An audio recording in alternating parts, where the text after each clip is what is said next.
Hello students, you are welcome in my classes. और हम शुरू करेंगे अब problems related with dimensional analysis कि डायमेंशनल एनालिसिस से रिलेटेड कौन कौन सी प्रॉब्लम है और कैसे डील करते हैं। तो आपके सामने प्रॉब्लम नंबर 1,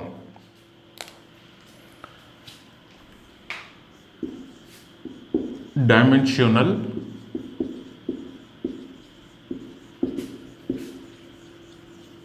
एनालिसिस। तो प्रॉब्लम नंबर 1 है the rate of liquid flows V depends pressure gradient P upon L, comma radius R of cross section of the pipe and coefficient of viscosity eta of the liquid. Find the expression of liquid flows. Find the expression of liquid flows by using dimensional analysis. तो solution के steps क्या होंगे देखिएगा। Rate of liquid flow, let V proportional P upon L, this is pressure gradient power A, V proportional radius power B, V is directly proportional to eta to the power C, where V proportional P over L to the power A, R to the power B, eta to the power C. We can write V is equal to K P over L power A, R to the power B, eta to the power C, equation 1, where K is a dimensionless constant। जो आपने एक constant लगाया है उसे आप क्या लिखेंगे, where K is a dimensionless constant। अब यहां पर इस स्टेप में लिखेंगे जब भी सवाल आएगा, और यहां से आगे शुरू करते हैं। V is equal to K P upon L to the power A, R to the power B, eta to the power C, equation 1। अब यहां पर आपको डायमेंशन की जरूरत पड़ेगी। V है रेट ऑफ लिक्विड फ्लो, याद है, अच्छी बात है। पन्ना पलटेंगे तो कॉन्फिडेंस नहीं आएगा। Volume of the liquid flows per unit time, इसकी डायमेंशनल फार्मूला हुआ L cube T minus 1। K dimensionless है, P upon L pressure gradient, P pressure, L length, pressure की ml minus 1 T minus 2 upon L। तो ये कितना आएगा, m L minus 2 T minus 2 power A, L to the power B, eta coefficient of viscosity, याद है, ये बहुत important है, बहुत बार पेपर में पूछा गया है। तो ml minus 1 T minus 1, m L minus 1 T minus 1 to the power C, equate करिए। यहां पर m की पावर m नहीं है 0, L कितना है 3 पावर में, T कितना है -1 पावर में। राइट साइड को इक्वेट करिए। सिंप्लीफाई कैसे करेंगे, m to the power A plus C, L to the power -2A plus B minus C, T to the power -2A minus C। Compare कर दिए पावर, इस हिसाब से आएगा A plus C is equal to 0, -2A plus B minus C is equal to 3, -2A और -C, -2A minus C is equal to -1। अब आप एक काम कर सकते हैं, इससे कैसे भी इनमें से सॉल्व करके आप ए बी सी की वैल्यू निकाल लिए। इन दोनों को ऐड कर दिए, सी कैंसिल आउट। इन दोनों को ऐड करेंगे, c is equal to 0 minus 2a minus c is equal to -1, c कैंसिल, this is -a is equal to -1, a is equal to 1। a कितना आ गया 1। a की वैल्यू आप इक्वेशन 2 में रख दीजिए, क्या 1 में रख, इक्वेशन 2 में तो a 1, c is equal to 0, c is equal to -1। अब b की वैल्यू निकालिए, a की वैल्यू कितनी है 1, b की फाइंड करनी है, c की कितनी है -1 इज इक्वल टू कितना है 3, -2 + b + 1 इज इक्वल टू 3, तो ये कितना आया -1 उधर गया, b is equal to 4। a b और c की वैल्यू आप इक्वेशन नंबर 1 में रख दीजिए। इक्वेशन नंबर 1 क्या थी, v is equal to k p/l to the power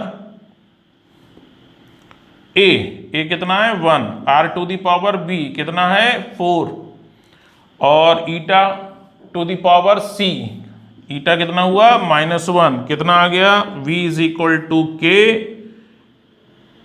p r to the power 4 l eta.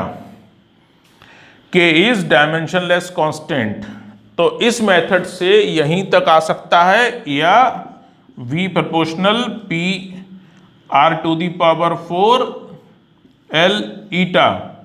लेकिन अगर आपको थोड़ा भी याद है तो आप लिख सकते हैं एक्सपेरिमेंटली, मतलब सवाल कंप्लीट है, ऐसा नहीं है कि इस मेथड से डायमेंशनल एनालिसिस से आप किसी भी तरीके से ये कांस्टेंट की वैल्यू नहीं निकाल सकते।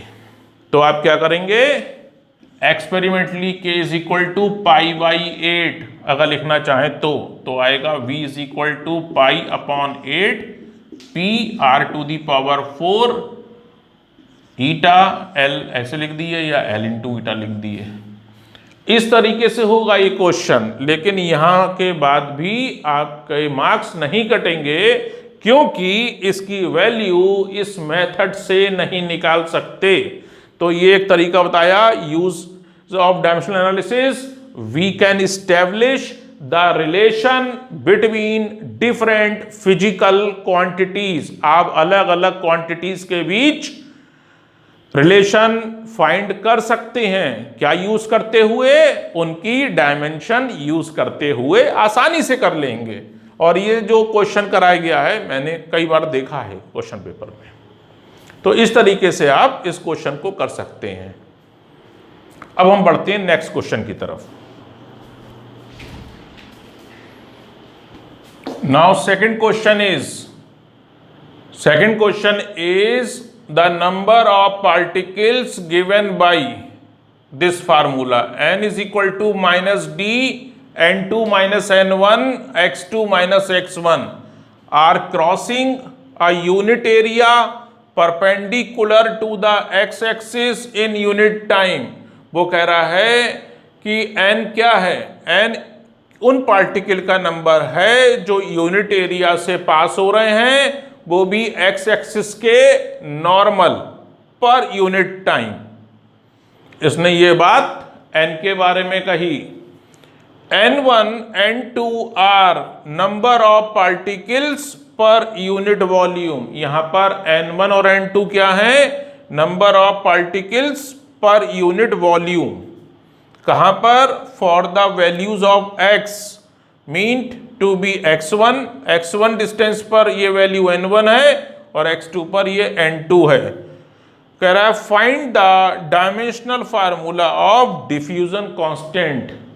तो आप बहुत सी ऐसी टर्म आएंगी जिसके बारे में आपने सुना नहीं होगा या समझा नहीं होगा, फिर भी आप क्वेश्चन की लैंग्वेज से डायमेंशनल फार्मूला फाइंड कर सकते हैं। कैसे करेंगे, n का डायमेंशन क्या होगा, देखिए सबसे पहले d निकालना है। हम पहले रिलेशन लिख लेते हैं, n is equal to -d n2 - n1 upon x2 - x1।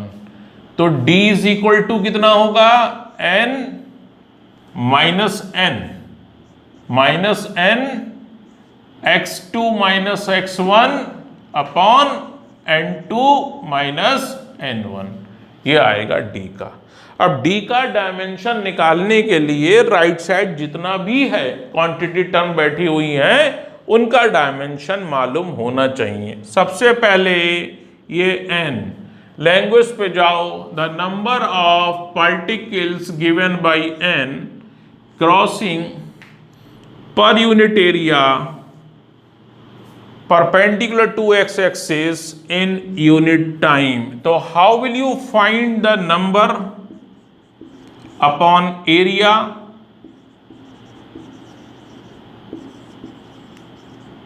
upon time? तो नंबर की डायमेंशन तो होती नहीं है, 1 अपॉन एल स्क्वायर टी। तो ये कितना आएगा n की dimension? L square sorry l to the power minus 2 t to the power minus 1। तो मैं यही लिख देता हूं इसकी dimension l to the power minus 2 t to the power minus 1। अब कौन है?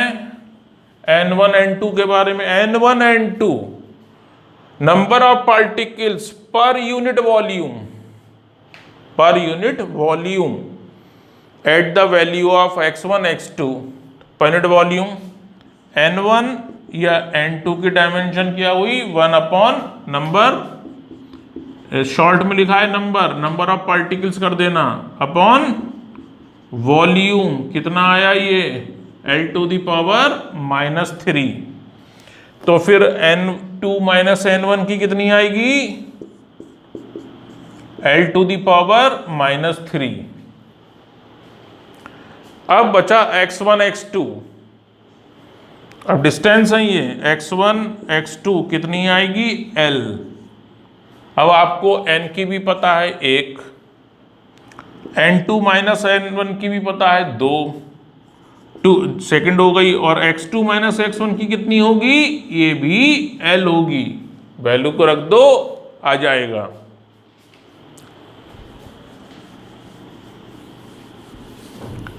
अब आपको वैसे ही याद है, वैसे ही रख सकते हो आप, ये लंबा चौड़ा नहीं है, लेकिन समझाने के लिए स्टेप जरूरी थे तो हमने समझा दिए आपको। आप चाहो तो कुछ स्टेप अपने लेवल पर कम कर सकते हो, वह शर्तें आपको बात समझ में आनी चाहिए। यहां पर -1 एक नंबर है, डायमेंशन नहीं होगी। n क्या था? फिर से देख लिए, number of particle per unit area per unit time कितना आया था? l to the power minus 2 t minus 1, minus 1 की कुछ नहीं होगी। x2 माइनस 1 कितना था? l। n2 n1 क्या थे? ऐसे देख लो, n1 n2 number of particles per unit volume कितना था? l to the power minus 3। कितना आया ये?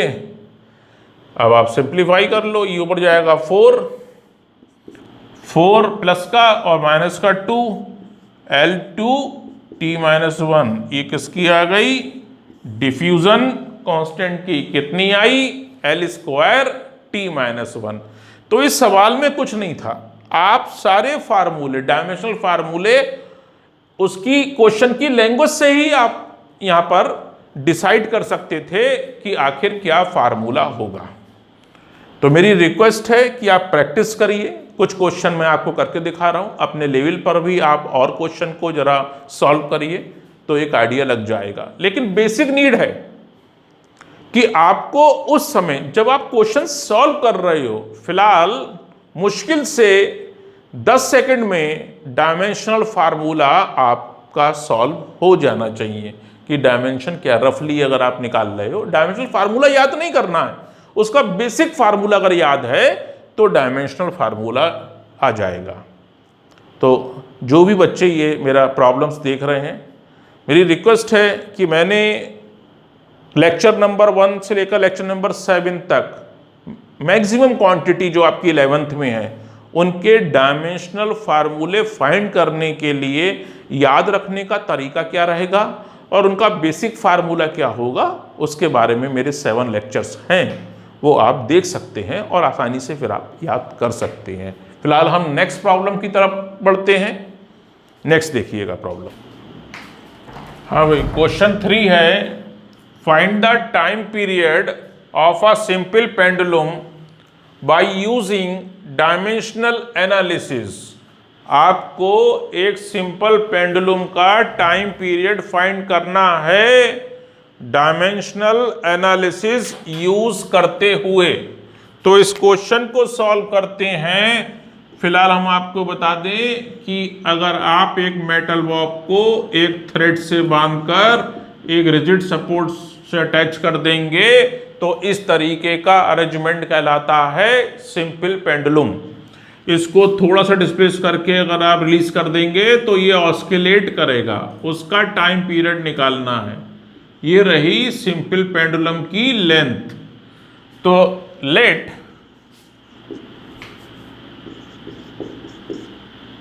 The time period of simple pendulum depend mass to the power a. What is mass? Mass of the bob. Let time period of simple pendulum depends on the mass of the bob with power a, length of the simple pendulum with power b, and gravitational acceleration to the power c. Direct लिख दिया, आप 3 टुकड़ों में लिख दीजिएगा। T is equal to K m to the power a, L to the power b, G to the power c। यहां पर एक लाइन की लैंग्वेज आएगी, क्या आएगी याद करिए, K is dimensionless constant. K क्या है? एक डायमेंशनलेस कांस्टेंट है, यानी उसकी कोई डायमेंशन नहीं है। तो हमने क्या कंसीडर किया कि टाइम पीरियड बॉब के mass to the power a पे डिपेंड करता है, length to the power b पर, और gravitational acceleration to the power g पर डिपेंड करता है। मुद्दा फिर वहीं अटकेगा कि आपको सभी की डायमेंशंस मालूम होनी चाहिए। अब आपको टाइम पीरियड सिंपली टाइम है t, k डायमेंशन लेस है, mass m to the power a, l length to the power b, acceleration किसी भी तरीके का LT minus 2 power C। Left में m नहीं है मतलब m की पावर 0, L भी नहीं है L to the power 0, and T means T to the power 1। m a L b plus C T minus 2C compare कर दिए। a इज इक्वल टू आएगा 0, b प्लस सी आएगा 0, माइनस 2c आएगा 1, तो c हो जाएगा माइनस 1/2। तो b कितना हो जाएगा भाई, यहां रख दो वैल्यू, v आ जाएगा। v कितना हो गया, b हो गया आपका प्लस 1/2। एक लाइन लिखेंगे, to put the value of A B C in equation number 1, रख दीजिए वैल्यू के m की पावर a जो कि 0 था, l की पावर b कितना आया 1/2, g to the power c जो कि आया माइनस 1/2, कितना आ गया, ये आ गया आपके पास t इज इक्वल टू के, m नहीं है, L अपॉन जी की होल पावर 1/2 क्या लिखोगे रूट। ये आ गया आपका आंसर। अब ये जो आंसर आया है, K की वैल्यू आप नहीं निकाल सकते। K की वैल्यू आप यहां तक भी अगर इसके सॉल्यूशन को आप रख के आएंगे तो कायदा ये कहता है कि टीचर को कोई भी मार्क्स डिटेक्ट नहीं करने चाहिए, क्योंकि आप डायमेंशन एनालिसिस से ये डायमेंशनलेस कांस्टेंट की वैल्यू नहीं निकाल सकते। अब इसे कैसे करेंगे, अब आगे अकलमंदी दिखानी है आपको, तो लिख दीजिए एक्सपेरिमेंटली, लिखा नहीं मैंने, आप लिख दीजिएगा experimentally k is equal to 2π। अब कुछ बच्चे सोच रहे होंगे कि क्या लिख देते हैं भाई, आपको t पता है, l पता है, g पता है, इधर ले आओ t upon root L G कर दो, l अपॉन जी, तो k की वैल्यू कितनी आएगी 2π आएगी। फार्मूला क्या आया 2π रूट L अपॉन जी। इस तरीके से आप यहाँ तक ला सकते हैं। वैसे याद नहीं, बहुत फेमस फार्मूला है ये, तो इसलिए ये याद होना चाहिए, मेरा कहना ये है। फिलहाल क्वेश्चन का फॉर्म चेंज भी हो सकता है। शो दैट, क्वेश्चन बदल के बोल रहा हूं, show that time period of simple pendulum does not depend on the mass of the Bob by using dimensional analysis. यानी डायमेंशनल एनालिसिस यूज करते हुए आप ये दिखाइए कि सिंपल पेंडुलम का टाइम पीरियड बॉब के मास पर डिपेंड नहीं करता है। पूरा यही करना है। एम की पावर कितनी आई? 0। It shows that time period does not depend on the mass of the Bob. Question 4 ये आपके होमवर्क के लिए है। Frequency F of transverse mechanical wave in a stressed string, जैसे सितार का तार, गिटार का तार दो क्लैंपों के बीच कसा हुआ होता है, उसके बीच जब झंझनाते हो तो एक जो वेव प्रोड्यूस होती है, हम कह रहे हैं transverse mechanical wave. Depends tension T in the string, string में कितना खिंचाव है, गलती मत करिएगा। टेंशन सिंपली फोर्स है और टेंशन की डायमेंशनल फार्मूला MLT-2 होगा। फ्रीक्वेंसी का आप जानते ही होंगे, T-1। डिपेंड्स टेंशन, टेंशन बता दिया। लेंथ L, अब इसमें तो कोई दिक्कत ही नहीं है। And mass per unit length, simply मास नहीं है ये है मास पर यूनिट लेंथ। इसका फार्मूला बनेगा स्मॉल m का मास अपॉन लेंथ। तो डायमेंशनल फार्मूला क्या आएगा? m upon L, that is ML to the power -1।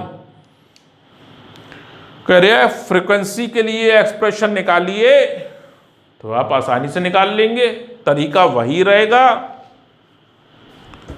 मैं यहां लिख देता हूं, आंसर आएगा क्या, कोशिश करिएगा। और मुझे उम्मीद है कि ये आपने अगर दोनों प्रॉब्लम जो मैंने कराई हैं, 3 प्रॉब्लम, 3rd 4th होमवर्क के लिए, अगर ये आपने एक बार रजिस्टर लेके बैठे और सॉल्व की है, तो 100% ये 4th नंबर की प्रॉब्लम सॉल्व हो जाएगी। F इज इक्वल टू आएगा के, वही के क्या है, dimensionless constant, root T upon M ये आएगा। अब के लगा नहीं पाओगे, जरूरत नहीं है लगाने की, भूल जाओ, गलत मत लगाओ। लेकिन एक्सपेरिमेंटली के इज इक्वल टू लिख दो 1/2। नहीं भी लिखोगे तब भी काम चलेगा। 1/2L root T upon M। वैसे इस केस में अलग अलग थोड़ी वैल्यू हो जाती है। फिलहाल अगर आप नहीं भी लिखेंगे 1/2 भी आएगा, नेक्स्ट फिगर भी आएगी, लेकिन मोड ऑफ वाइब्रेशन यहाँ चूंकि टॉपिक नहीं है, अगर 1/2 लिख दिया तब भी आपने बहुत बड़ा काम कर दिया। वरना यहाँ तक, मगर जब यहाँ पर आप सवाल को एंड करें तो लिख दें वेयर के is dimension less constant and it's value can not be found by using dimensional analysis. इसकी वैल्यू हम डायमेंशनल एनालिसिस से नहीं निकाल सकते। बस आपका ये सेंटेंस पूरा हो गया, आपका सॉल्यूशन भी पूरा हो गया। जरूरत नहीं है कि आप इस पर फोकस करें, क्योंकि आपकी वो स्टेज नहीं है भाई, आप जानते नहीं इस फार्मूले के बारे में, और केवल डायमेंशन को आप दोनों तरफ बैलेंस करके और पावर वहाँ पर इक्वेट कर रहे हो, तो कांस्टेंट कहाँ से पता लगेगा, वो नहीं कर पाओगे। तो यहाँ पर एक लाइन सर्टिफाइड याद कर लो कि डायमेंशनल जो के इज डायमेंशनल के is dimension less constant and its value cannot be determined by using dimensional analysis। इसकी वैल्यू हम डायमेंशनल एनालिसिस से नहीं निकाल सकते। बात खत्म हो जाएगी, कांस्टेंट भूल जाओ, मत लिखो।